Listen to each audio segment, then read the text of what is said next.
It was a Monday afternoon when Isabella, a 25-year-old housemaid, climbed the grand staircase of the Blake mansion. Her arms ached from carrying cleaning supplies, but it wasn't the weight that made her stop halfway.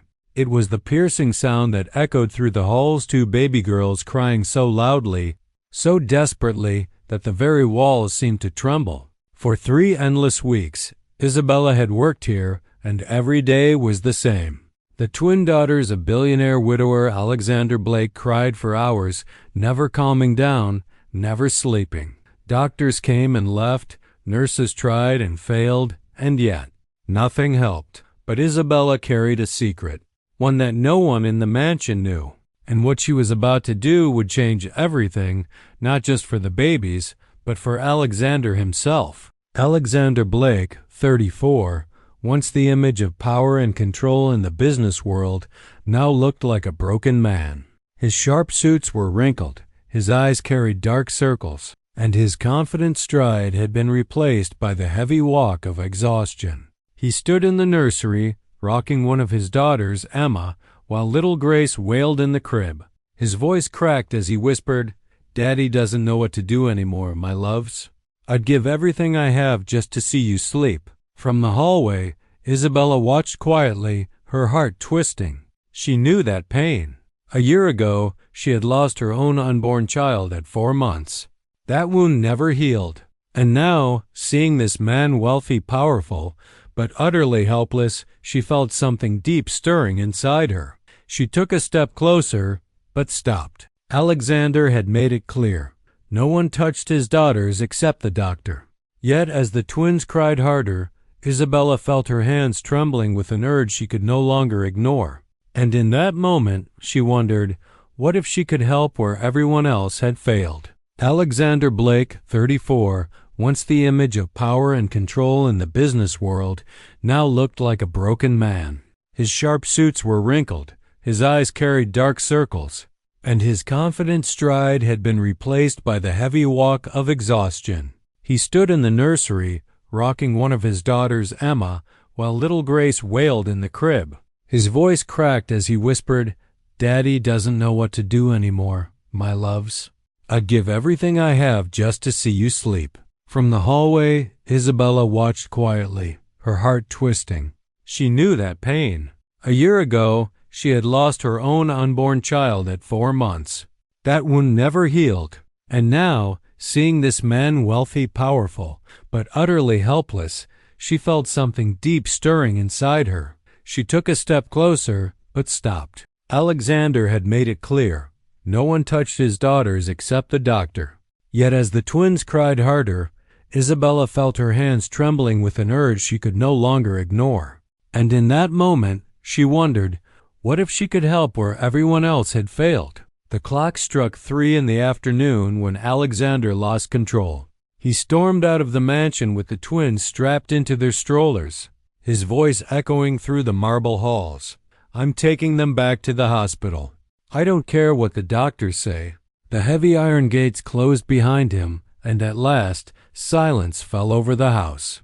Isabella exhaled slowly, pressing her hand against her chest. For the first time all day, the crying had stopped, not because the babies were better, but because they were gone.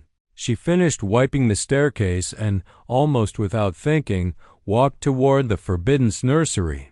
The door creaked as she pushed it open. The air smelled of baby powder and medication. 2 tiny cribs stood side by side, filled with stuffed animals the girls never played with. Isabella stepped inside, her eyes falling on a tiny pink onesie with little bunny ears printed on the fabric. She picked it up, holding it close to her chest. A tear rolled down her cheek as memories of her own lost child pierced her heart. "If you had been born," she whispered, "you would be their age now."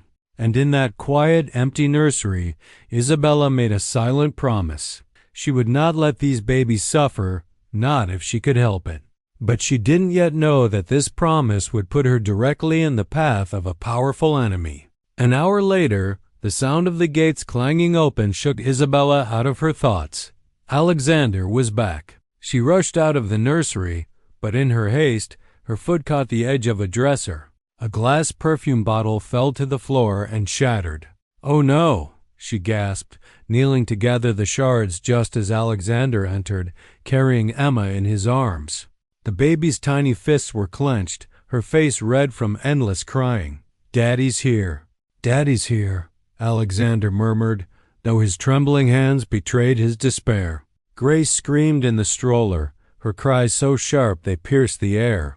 From her place on the floor, Isabella looked up. The sight was unbearable. This man, who owned skyscrapers and entire companies, looked utterly powerless in front of two infants. She didn't think. She simply acted. "Sir," she whispered, her voice breaking, "please, let me try. Just for a moment." Alexander turned to her, exhaustion clouding his judgment. Without hesitation, he placed Emma in Isabella's arms. And the impossible happened. The baby stopped crying instantly. Her tiny eyes blinked open and fixed on Isabella's face as if recognizing something familiar. Grace's cries softened too, as though she could feel her sister's peace. Alexander's jaw fell open. "What? How did you do that?" Isabella shook her head, tears welling in her eyes. "I don't know, sir. I just held her." For the first time in months, the nursery was filled with silence, not of sorrow, but of peace. Alexander couldn't move. He simply stared at Isabella, as though she were some kind of miracle he couldn't comprehend. Emma rested against the maid's chest, already drifting into her first real sleep in months.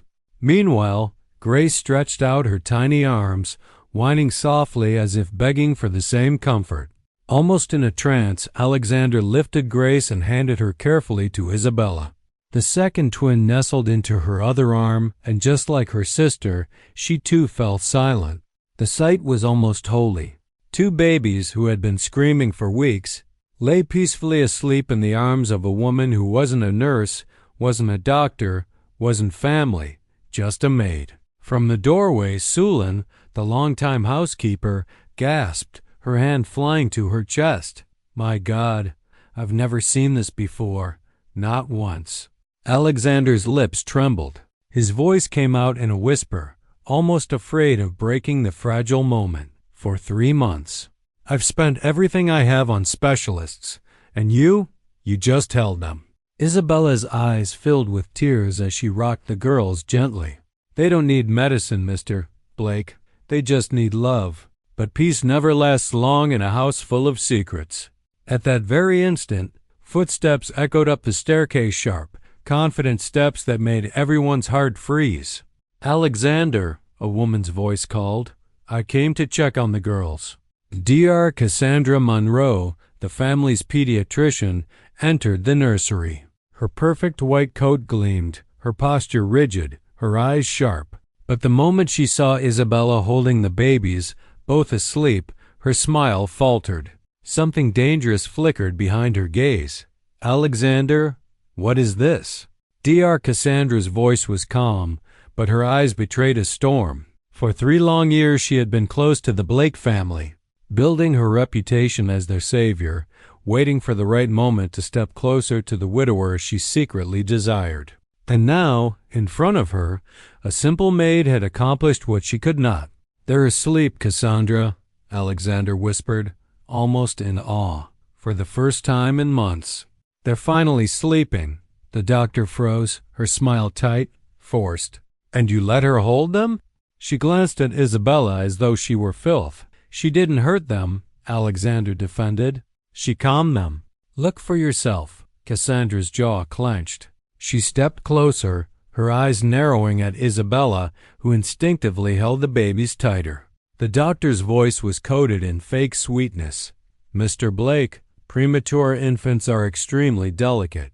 Allowing someone without medical training to touch them is irresponsible."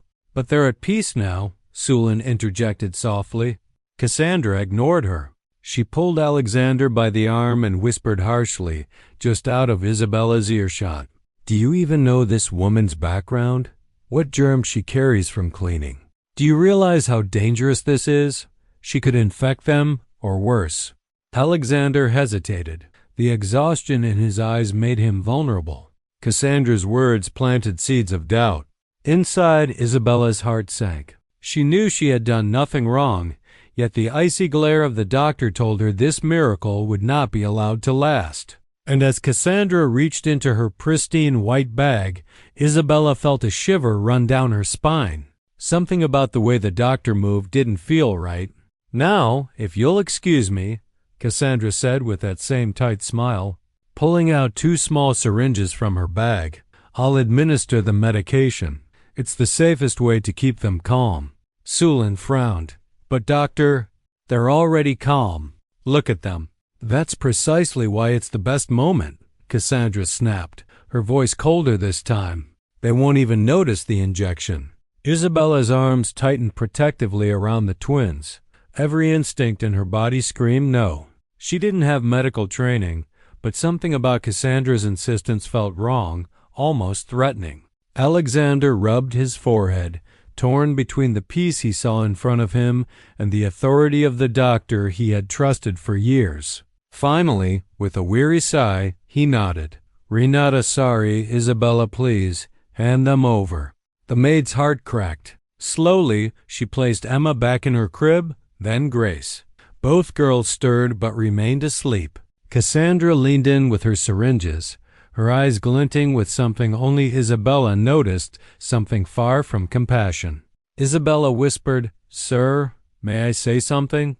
"Not now," Cassandra cut her off sharply. "Step outside." And though her lips stayed silent, Isabella's soul screamed. She had seen a glimpse of truth in that doctor's eyes, something dark, something dangerous. For the first time, Isabella feared that the babies weren't suffering from illness at all, but from someone who wanted them to. The next morning, Isabella arrived early, her chest tight with worry. As soon as she stepped into the mansion, she heard it, the desperate cries of the twins, louder and more frantic than ever. Sulin met her in the hallway, clutching her old notebook. Her face was pale. "They didn't sleep all night," she whispered. "The doctor increased the dose of medicine yesterday. Said it was necessary after you held them." Isabella froze. "After I held them? Why would that matter?" She followed Sulin upstairs, her heart breaking at the sight. Emma and Grace, their tiny faces red, fists clenched, screaming endlessly. Alexander sat beside the crib, his eyes hollow, his shirt wrinkled, his hands shaking from lack of sleep. When Cassandra arrived moments later, she carried herself with icy determination. Crossing her arms, she looked straight at Isabella.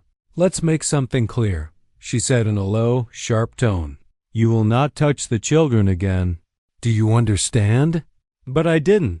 "You did," Cassandra cut her off. "Your cleaning products, your cheap perfumes, your germs, you disturbed their fragile bodies. That's why they're suffering now." Each word was like a dagger. Isabella's throat burned with unshed tears, but she lowered her eyes and nodded. "Yes, doctor." "Good." Cassandra smiled, a smile that never reached her eyes. "Now step aside. I'll give them what they need." But as Isabella retreated down the corridor, something gnawed at her heart. The twins had been calm in her arms without any medication, and now after the doctor's treatment, they were worse than ever. Could it be that the cure was actually the poison? Later that afternoon, as Isabella scrubbed the kitchen floor, she noticed something strange. In the small trash bin beside the sink lay an empty medicine bottle, the same type Cassandra always claimed to use for the twins. But the label was tampered with, and the seal was broken. Her pulse quickened. She picked it up, whispering to herself, if she gave this to the babies, why throw it away half full? Before she could think further, Sulin entered, clutching her notebook again. She closed the door softly and whispered, "Child, I need to show you something." She flipped through the pages, pointing at notes written in careful, shaky handwriting. "Look, every morning the doctor arrives around 7. By 8, the baby's cries get worse. Same pattern every day, for weeks." Isabella stared at the notes. "You mean they always get worse after she gives the medicine?" Sulin nodded gravely. "Always. And last night, when M.R. Blake forgot to give them the dose. The girls slept for 6 hours straight." Isabella's breath caught. Her suspicion was turning into certainty. Something was terribly wrong. "Mrs. Sulin," she whispered, her voice trembling, "what if the medicine isn't helping at all? What if it's hurting them?" The older woman crossed herself, fear flashing in her eyes. "God forbid, but I think you may be right." And as they stood there in the quiet kitchen, both women knew one thing. They were up against more than sleepless nights. They were up against a dangerous secret. The next day, Isabella waited near the nursery door, pretending to dust the hallway. She had convinced Sulin to keep watch with her. At exactly 7:15 a meter, Cassandra arrived, her pristine white coat and polished shoes clicking against the marble floor. She greeted Alexander with her usual air of confidence and walked straight into the nursery. Isabella held her breath and leaned closer. Through the small gap in the door, she saw it clearly. Cassandra didn't examine the babies, didn't check their temperature or breathing. Instead, she pulled a small vial from a hidden pocket in her bag and injected a clear liquid into the twins' bottles. Sulin's hand clutched Isabella's arm. "Did you see that?" She didn't even wash her hands, didn't check the girls, just injected something. Minutes later, Cassandra left the nursery, assuring Alexander, "They'll be calm in no time." But when Isabella and Sulin entered after her departure, the sight shattered their hearts. Emma and Grace were restless already, their tiny bodies twitching. 1 hour later, as if on cue, the screaming began sharper, more agonized than before. Isabella's suspicion solidified into truth. The so-called medicine was the cause of their torment. That night, as she lay awake in her small apartment, Isabella made a decision. She couldn't stay silent any longer. She would find a way to expose the truth, even if it cost her everything. But she had no idea how far Cassandra was willing to go to protect her secret. Thursday afternoon, Alexander sat in the nursery, exhausted but determined. Isabella, standing quietly beside Sulin, finally gathered the courage to speak. "Mr. Blake, please, just one more test. Don't give them the medicine tonight. If they cry, I'll take the blame. But if they rest, you'll know the truth." Alexander looked torn, but her steady eyes convinced him. "Fine, just tonight," he whispered. Hours passed. To everyone's astonishment, Emma and Grace slept peacefully, breathing softly in their cribs. For the first time in months, the mansion was quiet. But their fragile peace didn't last. At dawn, Cassandra stormed into the house, her face twisted with fury. Why weren't the girls given their dose? Alexander rose to his feet, anger in his eyes. "Because they didn't need it. They slept, Cassandra. Without you, without your medicine." For a moment, her mask cracked. Panic flickered in her gaze before she forced a laugh. Nonsense. Babies don't just... But she was cut short by the arrival of Dr. Harris, a pediatric specialist Alexander had secretly called the night before. He held the bottles Cassandra had left, now tested in his lab. "These aren't calming drops," he declared. "They contain stimulants, dangerous ones. Whoever gave this to the children wanted them restless, not calm." The room fell silent. Alexander's face drained of color as he turned to Cassandra. "Why?" he whispered, his voice breaking. "Why would you do this to my daughters?" Cassandra's lips trembled. "Because if I was the only one who could make them better, you'd finally see me." But before she could say more, security escorted her out. Isabella, standing by the crib, felt her knees weaken. It was over. The truth was out. The days that followed were a turning point. With Cassandra gone, the twins slowly healed. Their cries faded into giggles, their restless nights turned into peaceful sleep. The mansion, once filled with echoes of despair, now carried the soft music of lullabies. Alexander watched Isabella with awe as she cared for Emma and Grace. It wasn't medicine, wealth, or status that had saved his daughters. It was love. Pure, selfless love from a woman who had already lost so much, yet still gave everything she had. One evening, as the sunset bathed the nursery in golden light, Alexander spoke quietly. "You've done more for my daughters than anyone else ever could. You gave them peace, and you gave me hope." Isabella looked down, her heart trembling. I only did what any mother would do. You are more than that, he whispered. You are family now. For the first time, Isabella smiled not with sadness, but with warmth. She realized that sometimes the family we lose opens the door for the family we are meant to find. And as the twins slept soundly, their tiny hands curled around Isabella's fingers. She knew her promise had been fulfilled, because love, real love, doesn't come from bloodlines or titles. It comes from the courage to care when no one else will.